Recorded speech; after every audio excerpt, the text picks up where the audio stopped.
മക്കയിലെ ഹറം പള്ളിയിൽ ഇന്ന് നടന്ന ജുമുഅ നമസ്കാരത്തിൽ ഇന്ത്യയിൽ നിന്നെത്തിയ 10,000-കണക്കിന് ഹജ്ജ് തീർത്ഥാടകർ പങ്കെടുത്തു. തിരക്ക് കണക്കിലെടുത്ത് രാവിലെ തന്നെ ഹറം പള്ളിയിലേക്കുള്ള ഷട്ടിൽ സർവീസുകൾ നിർത്തിവച്ചിരുന്നു.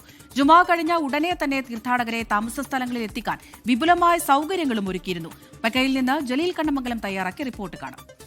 മക്കയിൽ ഹറം പള്ളിക്കടുത്ത മസ്കൂത്ത എന്ന പാർക്കിംഗ് ഏരിയയിലാണ് ഞാൻ ഇപ്പോഴുള്ളത്. ഈ ഒരു പാർക്കിംഗ് ഏരിയയുടെ പ്രത്യേകത, ഇന്ത്യയിൽ നിന്നെത്തിയ തീർത്ഥാടകരിൽ ഭൂരിഭാഗവും ഹറം പള്ളിയിൽ പോയി വരുന്നത് ഈ പാർക്കിംഗ് ഏരിയ വഴിയാണ്. ഇന്ത്യൻ ഹജ്ജ് കമ്മിറ്റി വഴി എത്തിയ തീർത്ഥാടകർക്കെല്ലാം താമസ സൗകര്യം ഒരുക്കിയിരിക്കുന്നത് ഹറം പള്ളിയിൽ നിന്നും ഏതാണ്ട് 7-8 കിലോമീറ്റർ അകലെ അസീസിയയിലും മറ്റുമാണ്. ആ ഭാഗത്തു നിന്നും തീർത്ഥാടകർ ഈ മസ്കൂത്ത പാർക്കിംഗ് ഏരിയയിലെത്തി ഇവിടെ നിന്ന് വേറെ ബസ് കയറിയാണ് ഹറം പള്ളി തൊട്ടടുത്തുള്ള ഹറം പള്ളിയിലേക്ക് പോയി വരുന്നത്. ഇന്ന് വെള്ളിയാഴ്ച ആയതുകൊണ്ട് തന്നെ തീർത്ഥാടകരുടെ എണ്ണം വളരെ കൂടുതലാണ്. ഏതാണ്ട് 100,000-ഓളം തീർത്ഥാടകരാണ് ഇന്ത്യൻ ഹജ്ജ് കമ്മിറ്റി വഴി ഇതുവരെ സൗദിയിൽ എത്തിയിരിക്കുന്നത്. ഇതിൽ ഭൂരിഭാഗം തീർത്ഥാടകരും ഇപ്പോൾ മക്കയിലുണ്ട്. ഇതിൽ പലരും ഇന്ന് വെള്ളിയാഴ്ച ജുമാ നമസ്കാരത്തിന് വേണ്ടി ഹറം പള്ളിയിലെത്തി. ഈ ഹറം പള്ളിയിൽ നിന്ന് ജുമാ നമസ്കാരം കഴിഞ്ഞ് ഈ തീർത്ഥാടകരെ അസീസിയയിലുള്ള താമസ സ്ഥലങ്ങളിൽ കൃത്യസമയത്ത് എത്തിക്കുക എന്നതാണ് ഇന്ത്യൻ ഹജ്ജ് മിഷൻ നേരിടുന്ന പ്രധാനപ്പെട്ട ഒരു ഹജ്ജിന് മുമ്പുള്ള ഏറ്റവും പ്രധാനപ്പെട്ട വെല്ലുവിളി. ഇന്ന് രാവിലെ നമ്മൾ 9 മണിക്ക് റൂമിൽ നിന്ന് ഇറങ്ങിയതാണ്. അപ്പോൾ ബസ് അവിടെ സർവീസ് ഉണ്ടായിരുന്നു, തിരക്കായതുകൊണ്ട് ടാക്സിക്ക് നമ്മൾ പോയി.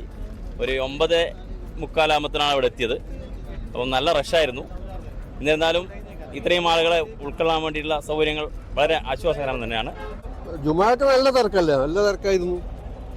നല്ല സൗകര്യങ്ങൾ, ഗവൺമെന്റ് നല്ല സൗകര്യങ്ങളൊക്കെ ചെയ്തുകൊണ്ട് നല്ല കുഴപ്പമില്ലാതെ പോകുന്നുണ്ട്. ബസ്സൊക്കെ ഇഷ്ടം പോലെ അല്ലേ.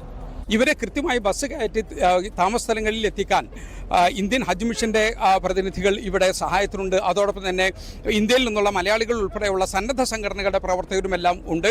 ഏതായാലും ഹജ്ജിന് മുമ്പ് ഇന്ത്യൻ ഹജ്ജ് മിഷനെ സംബന്ധിച്ചിടത്തോളം ഏറ്റവും വലിയ ടാസ്ക്കാണ് ഈ ഫ്രൈഡേ ടാസ്ക് എന്ന് പറയുന്നത്. മക്കയിൽ നിന്നും ജലീൽ കണ്ണമംഗലം, 24.